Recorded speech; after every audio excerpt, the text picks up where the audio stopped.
Hey I'm guys, not creepy. this guy Justin's calling in now, so I'm gonna pick up on him. Okay.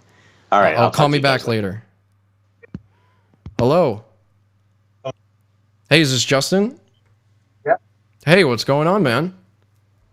Just painting right now. Painting? What are you painting? Painting a kitchen. Oh shit, is it like a new place that you're staying at? No, it's for a friend of mine. They need their kitchen painted because they're going to renovate. So Hey, thank you for calling in, man. I was so excited to talk to you. I was glad. Hold on, let me get my camera on there so you can see me. But hey, there I am. just have a shirt though, because I'm shirtless right now. It's okay. Right now, both of us. Do you mind if I put you as part of the video? Do you care? What's that? I'm gonna put you on the actual, because I have a video stream for the show also, so they will see you. They won't see you. Yeah, there you go. You're good. So what's going on, man? I actually came across your videos like 2 weeks ago because I just moved to Canada just 2 months ago to Montreal. And I guess because of my location, they started feeding me related videos based on my location, I guess. So I started seeing your videos and I was watching them and I was like, what the fuck is this? And I go through the whole thing and I got to the point where I was just hooked, like completely to this point where I'm like, this is unbelievable that someone would do this on their own accord. You know, nobody's paying you to do this or telling you to do it. You just decided to make this choice. I want to start with that. Like, what possessed you to do this? Because I explained everything that you do to people listening, so they have an idea. Yeah. Like, I mean, how it all started was just a social experiment. Like, I was goofing around doing, like, wannabe comedy amateur videos. Yeah. And I could never find, like, my fit. Like, it was always frustrating. Like, you need your fit, right, in anything you do. And one day I just decided that I was going to see what would happen if I made a fake profile and just said, hey, like, I'm a kid. And to my surprise, the person showed up. And then they didn't stop showing up. They started showing up every time. And then, I mean, things really just picked up after that. I mean, like, everybody else started to do it. It started to become normal. When I did it, I kind of tried to keep it a secret, like in my own Facebook, and that was it. Because I had told people at work and stuff, and they were like teasing, and like this wasn't like how it is now. Now it's like everybody's doing it. And yeah, I've seen that. For me, like, I didn't know how to like let everybody kind of know that this is what I was doing in my spare time. Because I mean, essentially, I'm sitting in my car and I'm chatting with adults that want to have sex with kids. A lot of people that I know at the time were thinking like, that's a little bit weird. Yeah, it's not. That's hard to start a conversation when people say that's funny to think about. Like, did your parents find out about this? And you say like, oh what do you do? My mom was pissed. My mom drove like 3 hours to my house. She was pissed. Yeah. She's like, what the hell are you doing? Like, no, this is dangerous. Like, you saw what happens to those people on those shows. Like, yeah, like anything could happen. Like, these people could show up with a gun. They could beat you up. Like, that's right. That's right. So what is your counteraction for that? Do you in your head say, okay, if this guy show up and he pulls out a fucking knife or a gun, what do I do? Do you have a plan? And I'd like to think about it is a lot of people don't see some of the manipulation that I'm doing in the situations. Like when I'm yelling, I'm stressing them out. Yeah. And like there's always ways to get answers, like good cop, bad cop. Talk nice, ask questions, relate, do what Chris Hansen does, and repeat what they say. And then it leaves them to finish the rest of the sentence. So that's kind of what I try to do. And in a situation that would get violent, that's pretty much what I would try to do is use my words as my gun. Yeah, I noticed you're a really good conversationalist with these guys. You seem to really have an idea of how to pull the information out of them and make them feel like they're in a situation where they have to stay there. Because you figure, you say specifically, you can leave at any time. You guys don't have to stay here. Go, leave, go home if you want. And most of them just continue standing there. And it's not like they're there to admit what they did was wrong. They are there to just keep telling you, oh, I was just here to hang out with them, tell them not to do this, it's wrong. Or, hey, there's a Tim Hortons here, I was just heading there anyway. It's strange how you kind of get them to stay there and they don't leave, with some exceptions, you know, because this is another really crazy part about some of these videos. Some of these guys obviously get in their car and they want to speed the fuck off. They're like, I'm out of here. Where did you come up with the idea to start jumping on the car and to stop them? And is it I because knew- of a legal reason? I knew you were going to bring that up. I have to. It's amazing. That came out when I did the City News thing. It was the first real news interview that I ever did. I told the reporter, I said, am I allowed to do whatever I would normally do or whatever I want? And she said, you can do anything. And I figured that he would leave, saying that there'd be a big camera there rather than just our little one. I knew he was going to flight. So as soon as I seen him drive through the parking lot, because everything had gotten messed up, which is a long story in the beginning. He saw my decoy before I could see him, before I could run over, and he decided to jump in his car and drive away. But he drove through the plaza where we were, and he went right by us. And I seen somebody texting and driving, and I seen his face through the tinted window, and I knew it was him. And as soon as I saw him drive away, I chased after his car, and I got to the side of it. Well, it was a red light, and luckily he stopped. Cameraman caught up. Reporter was behind him, and I stood on the side of his car, and I said, fuck it. I'm getting on the hood of the car because you're not fucking leaving. And then that's when I kind of realized, like, I'm not really scared of that. Yeah. And that's another thing, too. I can kind of, like, the more I use my words is the more that, like, they won't just drive off onto the highway and try to kill me. Like, they're in a stressful situation, and I'm talking to them the whole time through the glass. And sometimes they'll open the window, and I'm talking to them to try to get them to stop and try to talk. I've seen, that's what I'm thinking. I was under the impression that maybe because you're on the car, there's a law that if they were to run you over, they're liable for that. And so maybe they know that, and that's why they stop eventually. Or because most humans are just afraid to kill someone, so they know if they don't stop that you're going to get hurt. Well, that's the thing, though, right? It's really 50-50. I mean, if you're in a situation where your life's going to get ruined or you're doing the worst thing in the world, the first thing you're going to think about doing is getting the fuck out of there. You're not going to want to stay. But, I mean, all in all, like, that's another reason why everyone criticizes me for talking to them for so long. I like to get in their head. I like to know everything about them so that I can figure out how the meeting is going to, like, what's going to happen in the meeting. The more I know about them is the more that I can gauge what to say, how far I can push them. If I get upset, if I yell, what'll happen. Like, I kind of know everything that's going to happen before it happens. Yeah. I've watched a lot of them. Has there been, I haven't come across this yet, an instance where you actually get hurt or they try to attack you or you're on the car and you fall off? There's one video that I didn't release. He wouldn't get out of the car. Sat there for 3 hours debating with this guy through text, pretending to be a kid, to get out of the car, go into the subway, and he wouldn't. Very wealthy guy, drove Mercedes, and he wouldn't get out of the car.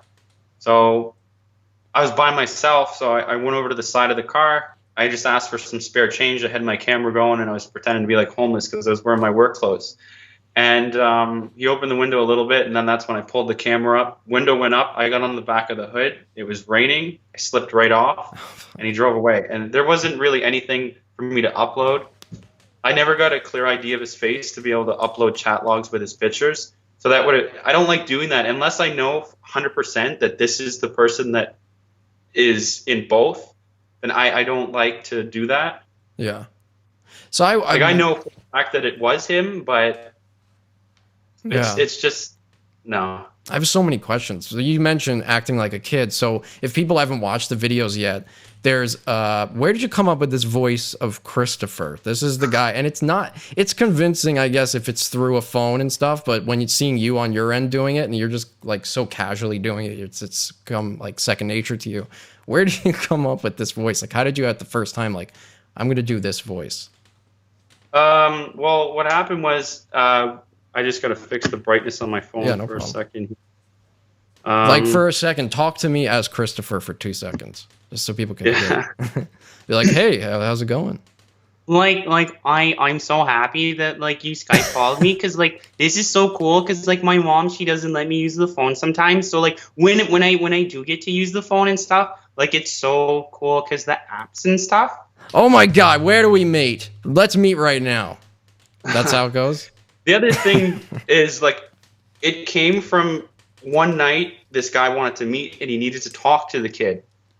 Yeah. I had nobody to do the voice for me, so I just said, F it. Like, I'm going to try to do it myself and see what happens. So I got on the phone, and it was all sloppy and stuff, but it worked. But I was trying to be a little girl, not a little boy. But it worked. So then Christopher just came out of that when I was talking to a convicted pedophile for a year. So it became authenticated. Well, a few weeks ago, I just decided to do the girl's voice to see, and it's actually working. Like I'm having trouble with the tone and stuff, but it's working enough that I can say that I have laryngitis, and that's why my voice is messy, and they still believe it. Here's the thing. Do you think there's maybe a double standard in the fact that I might be wrong, but I haven't seen a single video where it's catching a woman who is a pedophile? Have you had issues trying to catch women? Yeah, I caught one. The problem with that is they don't meet my criteria. They don't meet my ethics. And my ethics and my criteria are they need to message me first, always, guys or girls. They need to accept the age that I tell them that I am. Yeah. They need to say something sexually suggestive or something of a criminal nature, not a moral wrong, which in court, just meeting would be like morally wrong. I need criminal, 100% criminally wrong. Because if I put up a video and then a civil suit comes out, if I'm going to court, I want to make sure that I have something, you know what I'm saying, to stand on. No, I know. Because they just came to meet a fake kid that doesn't exist. Yeah, because I actually had that question. Because I know after I saw your videos, I started seeing that this is a pretty common thing that a lot of people are now doing this, probably because of you starting doing it. And I know one of the other popular ones is creep catchers. And these guys caught a lot of heat recently because in some of their cases where they were confronting someone, they were pushing the guy against the wall and getting a little violent. But I found that there were cases where, okay, a guy is 20 years old, the girl says she's 14, and he's engaging in conversation with her, but just normal conversation. There's nothing sexual about it. He sends pictures, but only of his face, as if he's trying to meet a girl he's dating. And this could be, you know, a 20-year-old kid. He's still trying to figure things out. Maybe he's not as developed as some people. And he goes and says, hey, let's meet up, you know? He doesn't say, I want to do anything. He meets the girl, and these guys, 5 of them, 5 guys and 1 girl, jump out with masks, and they start filming him, like, with 5 different cameras. Hey, where are you going? Where are you going? Chasing him down the block. And they don't talk to him, so they don't know what his reaction would have been. And still, they just post the video. And in that case, I'm like, I don't know if I agree with that, because you're posting that video and you're potentially ruining someone's life, you know? In certain cases where you know these guys are just disgusting creeps. They're going to do this once, they're going to do it a million times. Some people, in some cases, if there's no sexual conversation, I find it hard to agree with it as much as I do with your videos, because I know you have that, you know, code where you go by and say, you gotta come to me. I'm not gonna lure you or convince you. You gotta come to me and say something sexual, so I know that's your intent. The intent has to be there, and if it's not, it kind of makes me uncomfortable watching it and going, oh no, now this kid, the rest of his life, he's going to go try to get a job. They're going to see this video, because now everywhere, background checks, everybody does them now, unless you work at McDonald's. The other problem is, sorry to cut you out, but the other problem is the fact that I've seen it happen before where human rights groups and stuff get involved due to the fact that, well, one, there's mental health issues that a lot of individuals face, and you could that becomes an issue. And the other thing is, if you go by just wanting to meet, well, in court, they could say maybe they were just there to help. Maybe they were there to guide this person offline. I mean, it sounds bizarre to us, but there's ways for them to get out of it. So for me, they need to say the most disgusting things ever. Yeah, I'd also noticed that you got a call from like a police officer that said, he basically tried to frame it as you being the creep. Like, hey, if you want to talk to someone, just go. There's so many other places you can go. You don't have to pretend to be someone else. And you're like, no, you're completely twisting it. That's not what I'm doing. I'm trying to catch these guys. Have the police now been cooperating with you in any way, or do you find that you have to not call the police anymore? Because if you call the police in every case, you could spend your entire life in court, you know, testifying for these guys. So that's huge time. And the other thing is the hours that it takes. Like, say if I meet the later in the day it is the longer that you spend in the police station, because the ICE unit and stuff, they're gone home. And it's been instances before where I've been in there for 6-7 hours. And if I have more than one person with me, well, everyone's getting interrogated in that room. And if I have say I have a job or somebody has a job, then we're we're meeting the individual, and then we're stuck in the police station all night, and then we go to work the next day exhausted, and then to come to find out they're not going to do anything based on the information. So it's like, do you feel like part of it is because you feel the police maybe don't have all the resources to dedicate to catching these guys? Because here's the thing, I mentioned it before you called in. One of the guys who was on the phone with me said, you know, the police and the FBI and whoever else have the resources to catch these guys. I think you should just leave it to them. And I said, but you know what? They catch them after they've already molested or abused someone. You're trying to catch them before it happens and stop it from happening at all. And I feel like that's not something the police do. The police show up when a crime has been committed. They don't show up to try and stop it. And I know they do have the same thing. They have like sting operations. They try to catch these guys same way. But what would be their issue with you doing this? I feel like, if anything, I get it could create more work. But if you don't call the police now, you just put the information up. And if they contact you requesting it, then you give it to them. I think that's a perfect way to do it. Yeah, I cooperate with them 100%. I mean, if they call me and tell me to come in right now, it doesn't matter if it's 4 o'clock in the morning, and that's been proven. Like, I've gone in all hours of the night whenever they call, because it respect. Like, I want them to do something too with the information that I'm bringing them. I mean, I spent almost a whole year talking to this convicted pedophile that I told you about earlier. Mm. A whole year, in that time frame, like, I went so out of my mind that I even tried to commit suicide, because it was just like, it was so much for me, the things that he said, so that when nothing got done at the end and then everybody disappeared, I was fucking pissed. Because not only are you talking to them, you're basically becoming this child and essentially being abused mentally, at least. Why the time frame? Like, why is it sometimes a year? Like, why is it that long sometimes? Okay, I see his camera is frozen. I think maybe I lost a connection with him, but I'm going to see. I can get him back on. I'm curious why he spends that much time with some of them. Is it because they don't believe it or what? Hold on. I'm going to hang up with him and then call him back. 1 second, guys.